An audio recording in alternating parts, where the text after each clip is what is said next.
Hey, bonjour, au nom puissant de Jésus, notre Sauveur, bonjour à tous. Notre joie est immense de savoir que le peuple de Dieu est là. Vous qui nous écoutez dans le nom précieux de Jésus, sur YouTube, sur Facebook, sur TikTok, sur les différentes plateformes. Vraiment que Dieu vous bénisse dans le nom de Jésus, notre Sauveur. Amen. Merci de nous suivre. Eh bien, abonnez-vous, likez et puis vraiment vous pouvez commenter aussi. Vraiment, nous sommes très contents, très heureux, peuple de Dieu. Soyez les bienvenus, n'est-ce pas, sur votre chaîne Emmanuel Kwaku TV, et nous sommes là pour vous enseigner, vous exhorter, vous encourager, vous édifier, et vraiment que Dieu vous bénisse au nom puissant de notre Sauveur. Aujourd'hui, nous voulons parler de le mauvais rattrapage. Vous savez, bonjour Madame Kwaku, comment ça va? Vous savez, quand les enfants, bien ça va, ouais. Quand les enfants, certains jeunes ratent leur baccalauréat, ils font un rattrapage. Oui. Mais ça, c'est le bon rattrapage, pour aller rattraper des points. Il y a un rattrapage quand on a perdu quelque chose. On rattrape quelque chose qu'on a perdu ou quelque chose qu'on n'a pas obtenu. Tu vois? Donc, ils vont faire un rattrapage et lorsqu'ils ont leur point, ben, ils sont contents parce qu'ils ont eu leur bac, ils sont heureux. Mais il se trouve que quelquefois, certains, dans le milieu chrétien, font pas le bon rattrapage. C'est-à-dire que leur vie spirituelle n'est pas bonne. Au lieu de tout faire pour progresser spirituellement, ils font tout pour régresser spirituellement. Ils ne se rendent même pas compte, c'est un mauvais rattrapage. Tu sais, Madame Kwaku, lorsqu'on était dans le monde, il y a certains qui disaient moi, quand je vais avoir l'argent, ben, ce que je vais faire, c'est-à-dire qu'il va se livrer aux choses de la chair, il va se rattraper parce que les études ne lui ont pas permis de faire certaines choses, c'est-à-dire le sexe, l'alcool, les boîtes de nuit, les fêtes à gogo, tu vois. Donc, les gens veulent se rattraper. L'être humain veut toujours se rattraper, mais dans le mauvais sens. Je vais me rattraper. Certains disent, vous allez voir ce que va se passer. On va vivre vraiment à 100 à l'heure, les 400 coups et tout ça. L'être humain veut toujours se rattraper dans le mauvais sens. C'est-à-dire les œuvres de la chair. La Bible dit les œuvres de la chair sont évidentes. Et les êtres humains, ils veulent toujours se rattraper sur ce côté-là. Tu vois, j'ai rencontré un jeune Africain qui disait, j'ai soif. J'ai dit, bon, t'as soif, il faut boire. Je ne savais pas que de quoi. Il me dit, j'ai soif. J'ai dit, mais t'as soif de quoi? Tiens, voilà une bouteille d'eau. Exactement. Il me dit qu'il a soif. Mais en fait, il disait qu'il voulait me faire comprendre qu'il avait soif de filles, de vie, de patachon, de péché et tout ça. Mais il avait soif. Mais il ne se rend pas compte qu'il avait soif véritablement de Jésus. Il faut avoir soif. Parce que cette soif-là, cette soif qui nous pousse, qui pousse les hommes à pécher, eh bien, quand on vient à Jésus, le Seigneur éteint cette soif-là. Éteint ce feu qui brûle en nous. Les œuvres de la chair, le Seigneur éteint tout ça. C'est ce qu'il dit Jésus à la Samaritaine. Il dit, si tu bois de cette eau, tu auras toujours soif. L'eau physique. Oui, c'est ça. L'eau du monde. Du monde, si tu bois l'eau du monde, tu auras toujours soif. Ton cœur ne sera jamais satisfait. Ton cœur ne sera jamais altéré. Ton cœur ne sera jamais apaisé. C'est ce qu'a dit Jésus à la Samaritaine. Et par contre, il dit, mais si tu bois de l'eau que je te donnerai, cette eau-là même rejaillira jusque dans la vie éternelle. Cette eau que Jésus nous donne, Amen. Cette eau que Jésus nous donne étanche notre soif. On ne cherche plus ailleurs. Amen. On ne cherche plus ailleurs. Merci Seigneur. Tu sais, chez les Amish Mennonites aux États-Unis, parce que je les connais un petit peu, lorsque les jeunes grandissent à partir de 16 à 18 ans, ils réunissent tous les jeunes, les anciens, ils réunissent tous les jeunes et ils leur disent, parce qu'à partir de cet âge, tu ne peux plus contrôler les jeunes, ils sont très bouillants, ils veulent aller voir ce qui se passe dans le monde, quand on leur parle, ils n'écoutent plus, ils sont ils veulent savoir ce qui se passe dans le monde parce que le monde les attire, parce que la chair les pousse vers le monde, tu vois. Et les anciens le rassemblent et ils leur disent, partez. Si vous pensez que le monde c'est bien, partez voir dans le monde. Partez. Allez, on vous dit de partir. Allez, prenez vos bagages, partez. Une journée, ils vont se promener partout dans les villes, ils vont... certains sont complètement perdus, ils ne savent pas quoi faire. Et une journée, une bonne partie, ils reviennent. 2 jours, une très très grande partie, eh bien, ils reviennent. Parce que le monde ne peut pas leur donner ce que Dieu leur donne, véritablement. Et dans le monde, ils sont perdus. Certains vont partir dans les bars, s'amuser par-ci, par-là, mais ils vont se rendre compte que cela ne peut pas remplir véritablement leur cœur. Et une bonne partie, au moins 80%, va revenir. Et peut-être une semaine après, 90% va revenir. Et une petite partie va rester. Mais cette petite partie, on ne pourra pas la rattraper. Donc c'est pour leur faire comprendre que le monde peut rien leur apporter. Car Jésus est le seul qui peut tout leur donner. Jésus est le seul qui peut combler véritablement leur cœur. C'est pour ça qu'ils font ça. Et aujourd'hui, on voit que... On va prendre la parole de Dieu. On va prendre la parole de Dieu si tu... Dans Exode 16...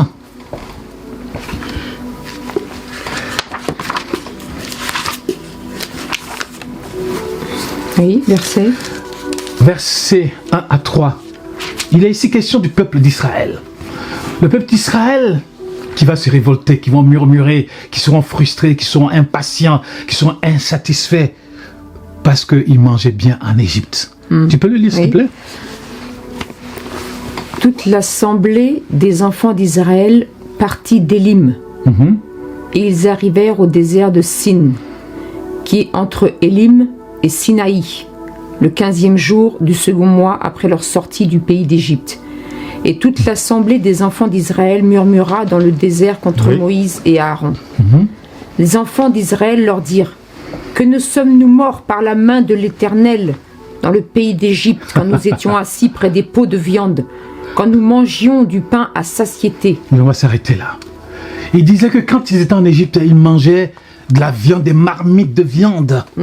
Ils étaient contents de manger les marmites de viande et le pain en Égypte.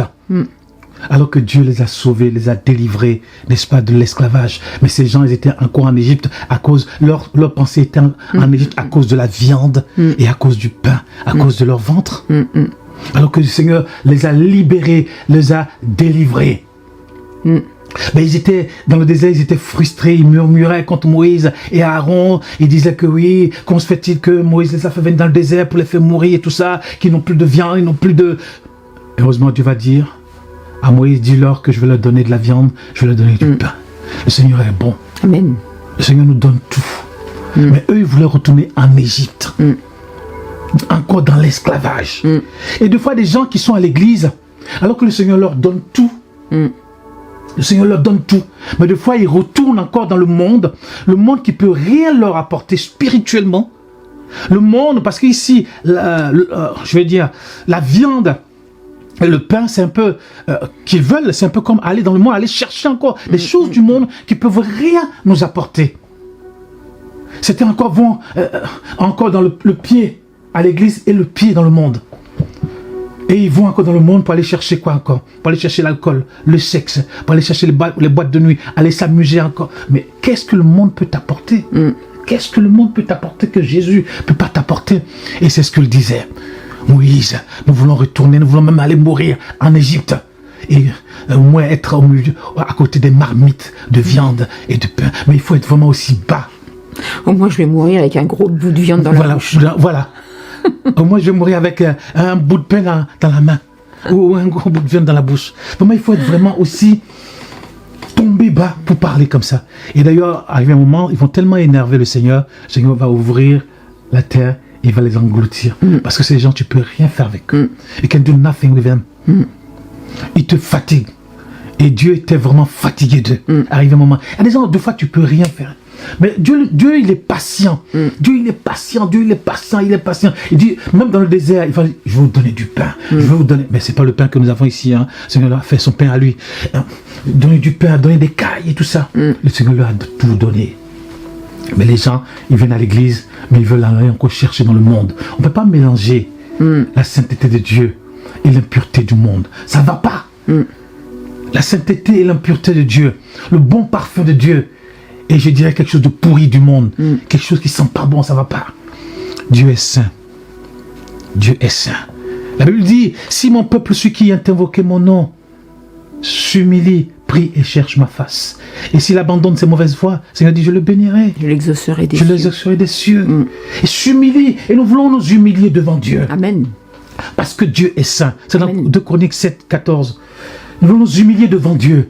Parce qu'il est celui qui nous donne tout. Amen. Notre provider. You are my provider, Lord. Amen. Tu es celui qui pourvoit mes besoins. Qu'est-ce que le monde peut m'apporter? Le monde ne peut rien m'apporter. Tu vois, des fois, il y a des gens qui viennent, beaucoup d'enfants de pasteurs, ils pensent qu'ils ont été privés des choses du monde. Ou même certains chrétiens, ils pensent qu'ils ont été privés des choses du monde. Comme ils n'ont pas vécu les choses du monde, et ils entendent leurs amis parler des choses du monde, ils pensent qu'ils ont raté quelque chose, ou ils pensent qu'ils ont perdu quelque chose. Oui, les enfants de chrétiens. Les enfants de chrétiens, des fois. J'ai vu beaucoup d'enfants de pasteurs, malheureusement. Les enfants de chrétiens et d'enfants de pasteurs. Des fois, ils sont moins zélés que ceux qui viennent du monde. Ouais. C'est dommage. C'est dommage. Moi aussi, j'avais constaté ça quand je suis arrivée à l'église. Bon, moi, comme vous connaissez mon témoignage, je n'ai pas du tout été éduquée dans la foi chrétienne, bien au contraire. Mais c'est vrai que j'étais surprise parce que je voyais des enfants de chrétiens. C'est comme s'ils étaient blasés en fait. C'est comme s'ils étaient blasés et puis ça les intéressait plus, ils n'étaient pas zélés. Aux réunions de prière, on les voyait pas. Quand il y avait des jeûnes et prières, on les voyait pas. Oui, c'est un peu dommage. C'est un peu dommage. Et ces enfants-là, des fois, on les voit, ils veulent retourner dans le monde, aller toucher au feu étranger. Oui. Mais ils ne savent pas qu'ils vont se brûler. Parce que le diable les attend de pied ferme depuis longtemps. Il les attend de pied ferme pour les chicoter correctement. Et ils veulent aller goûter à l'alcool. Ils veulent aller goûter au sexe. Ils veulent aller goûter aux boîtes de nuit. Ils veulent aller goûter, n'est pas aux sorties avec les amis. Des amis qui sont corrompus par le monde. Par la cigarette, par tout ce que les gens peuvent connaître dans le monde. Ils veulent aller faire un rattrapage. Mais un mauvais rattrapage. Un mauvais rattrapage. Parce que le diable ne va pas les rater. Et puis des fois, ils ne connaissent pas les circonstances ou les conséquences, je voulais dire. Il peut y avoir des conséquences qui ne sont pas contrôlables. Si après, il y a la fille qui tombe enceinte, qu'est-ce que tu fais? Exactement. Et le truc, c'est que des fois, ils deviennent esclaves. Ils vont venir, parce que le diable a tout fait pour qu'ils deviennent esclaves et qu'ils ne retournent plus à l'église. Ils vont devenir esclaves de l'alcool, esclaves du sexe, esclaves de la fumée, esclaves des boîtes de nuit, esclaves de leurs amis, esclaves de tout ça. Et c'est parce que quand ils viennent, le diable voit que c'est les enfants de pasteurs, c'est les enfants de chrétiens. Il y a une lumière sur eux. Il y a un parfum qui est sur eux. Le diable dit, ils arrivent. Ils vont voir ce que je veux faire d'eux. Et c'est la vérité. On a vu tellement d'enfants de pasteurs. C'est un pasteur qui a tellement pleuré pour leurs enfants. Eux-mêmes, ils ont prêché l'évangile et leurs enfants sont retournés parce qu'ils ont voulu aller goûter à ce qui se passe dans le monde. Mais après, quand il y a des nouvelles d'eux, mais c'est déplorable. Déplorable. Alors que ces enfants ont écouté l'évangile à l'église. On chantait à l'église, mais ils sont retournés dans le monde. Mais nous ne voulons pas retourner dans le monde, parce que Christ est tout pour nous. Christ a tout payé pour nous. Et nous voulons marcher par la foi en Jésus-Christ. Amen. Ces choses ne nous intéressent plus. C'est même quand il y a la loi, il y a automatiquement violation de la loi. L'être humain, transgression de la loi. L'être humain, il n'aime pas qu'on lui impose quelque chose. Dès qu'on lui impose quelque chose, il veut transgresser automatiquement. Et des fois, beaucoup de chrétiens, que ce soit des hommes et des femmes, que ce soit des enfants, des jeunes dans l'église, ils veulent transgresser. Mais ils ne savent pas que le diable les attend. Et des fois, Dieu, il ne va pas être pédagogue. C'est pour ça que des fois, quand le peuple d'Israël faisait ce qui était mal aux yeux de l'Éternel, Dieu prenait ses ennemis pour venir le chicoter, pour venir leur créer des problèmes. Et après, il revenait au Seigneur.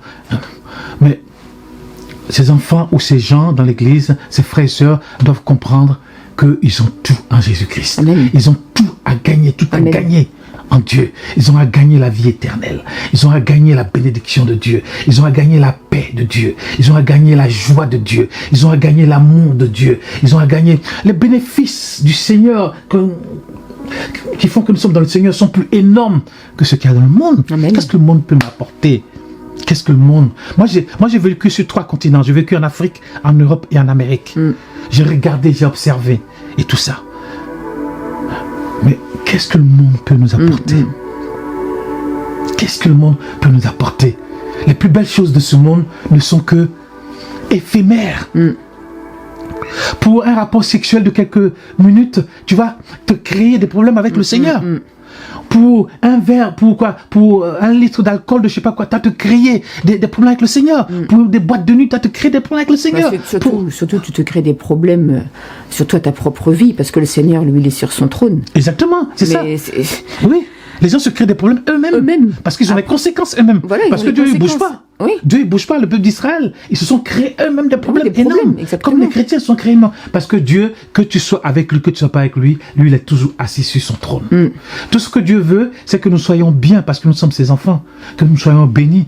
Mais tant ceux qui veulent aller goûter à ce qui se passe dans le monde, mais ils vont se brûler, ils auront les conséquences. Soit ce sera la maladie, soit ça sera... Enfin, c'est pas toutes les maladies qui sont... Mais il y a des gens, ils reviennent, ils sont complètement... Le diable les a tellement chicotés, ils sont tombés malades, ils ont eu des choses pas possibles, leur vie est devenue un chaos, leur vie est devenue... Et puis surtout, des fois, le souci qui se passe, c'est que quand tu vas comme ça, tu sais quand est-ce que tu t'en vas, mais tu sais pas quand est-ce que tu reviens. Tu peux revenir peut-être 5 ans, 10 ans, 20 ans après, et là c'est terrible. Parce que ta vie, elle est cabossée, ta famille est cabossée, et au lieu des fois de te marier avec un chrétien, tu avais un bel avenir devant toi dans l'église, tu te maries avec une femme bien, un homme bien dans l'église que le Seigneur a choisi pour toi, et tout ça pour être heureux, et voilà, comme nous deux. Merci Seigneur. Et bien voilà, tu t'éloignes du Seigneur, après qu'est-ce qui se passe? Tu te maries avec un inconverti ou une inconvertie, et puis les années passent, puis un jour vraiment où tu souffres tellement, ta vie est tellement cabossée, que tu reviens au Seigneur, mais malheureusement, toutes les conséquences qu'il y a eu pendant 10 ans, 20 ans, tu ne peux pas les rattraper. C'est comme le peuple d'Israël, parce qu'à cause de leur désobéissance, de leur rébellion, ils n'ont pas pu voir Canaan. Ils sont restés 40 années dans le désert. Ils sont restés 40 années dans le désert à souffrir. Au lieu de profiter de Canaan, des richesses de Canaan, le pays où coule le lait et le miel. Certains jeunes dans l'église pensent qu'il n'y a pas de belles filles dans l'église. Alors ils vont chercher dans le monde. Parce qu'ils ont trouvé des filles dans le monde, des belles filles. Mais comment le diable va se servir de la fille pour te créer des problèmes. Certaines filles pensent qu'il n'y a pas de beaux garçons dans l'église. Donc, elles vont dans le monde pour aller chercher des garçons dans le monde. Mais comment le diable va se servir de ce garçon-là pour te chicoter? Même certains qui sont mariés. Certains pensent que son mari, ça va quoi. Parce que les êtres humains, dès que tout va bien, il veut tout gâter. Soit le mari, il pense que sa femme est en train de vieillir, sa femme ne va plus, il va chercher une autre femme dans le monde. On a vu dans l'église. On a vu, ils vont aller chercher dans le monde. Ou la femme, son mari, elle est peut-être blasée de son mari, elle va aller chercher un autre gars, un autre monsieur dans le monde. Et comment leur vie va être terrible. On a vu des chrétiens avec des vies devenues misérables. Misérables. Parce que le diable va pas le laisser. Tu vois? Donc il est important de savoir que le diable n'a rien à nous proposer. N'a rien à nous proposer. Le Seigneur nous a tout donné. C'est comme le diable est venu, il dit à Jésus, tu vois, tout ça c'est à moi, si tu veux, tu te prosternes devant moi, tu te prosternes devant moi. Tu vois. Mais nous, le diable n'a rien à nous proposer, parce que nous avons tout en Christ. Amen. Moi, le diable n'a rien à me proposer. Qu'est-ce qui va me combler? Qu'est-ce qu'il va me proposer comme me combler? Rien. Matériel, argent, quoi? Rien. Parce que j'ai trouvé tout en Jésus-Christ. Parce que ma vie éternelle, c'est très important pour moi. Parce que nous partons vers le ciel. Et je ne joue pas avec ma vie éternelle. Amen. Et je ne joue pas avec ma vie chrétienne. Ma vie chrétienne, elle est importante pour moi. Et les choses de ce monde ne pourront pas m'arrêter. Les choses de ce monde, que les choses de ce monde ne vous arrêtent pas. Amen. Bien, accrochez-vous au Seigneur. Soyez des chrétiens fidèles. Voyez, les gens qui viennent avec leurs grosses voitures, leurs grosses maisons, même vous ne savez pas comment ils ont fait pour avoir tout ça. Vous ne savez pas, vous ne savez pas. Mais eh bien, restez accrochés au Seigneur. Et le Seigneur vous bénira. Le Seigneur vous donnera tout ce que... Accroche-toi. Et si tu es dans l'épreuve, comme le peuple d'Israël, ils ont voulu retourner en Égypte quand il y avait l'épreuve. Si tu es dans l'épreuve, parce qu'on va te dire quelque chose, oui, même quand on est chrétien, on peut passer par l'épreuve et la souffrance, mais il faut rester, il faut s'accrocher avec foi, avec détermination. Amen. Le Seigneur te donnera la victoire. Ne retourne pas dans le monde. Ne retourne pas dans le monde, même si tu souffres, même si tu as des épreuves. Le Seigneur est là et t'aidera à sortir. Alléluia. Amen. Que ce soit pour le mariage, ne retourne pas dans le monde. Amen. Que ce soit pour une belle vie, ne retourne pas dans le monde. Que ce soit pour les choses de ce monde, ne retourne pas un instant dans le monde, parce que tu as tout à perdre. Parce que le diable ne te fera pas de cadeau. Mais en Jésus-Christ, eh bien, tu seras béni. Plus que toutes les bénédictions spirituelles, matérielles, physiques, morales, tout, le Seigneur te donne tout. Amen. Vraiment que Dieu vraiment vous bénisse, bénisse vos enfants, bénisse votre famille, bénisse vos affaires, votre entreprise. Dieu vous bénisse et nous prions pour vous. Alléluia. Ne faites pas un mauvais rattrapage. Parce que le mauvais rattrapage, le peuple d'Israël l'a connu, beaucoup de chrétiens l'ont connu. Eh bien, c'est pas bon pour vous, ni pour vos enfants, ni pour votre famille. Au moins que Dieu vous bénisse. Nous vous aimons dans le nom précieux de Jésus, Amen. Notre Sauveur. Merci, Madame Kwaku. Merci, Pasteur. Dieu te bénisse Amen. puissamment. Amen. Merci. God bless you guys.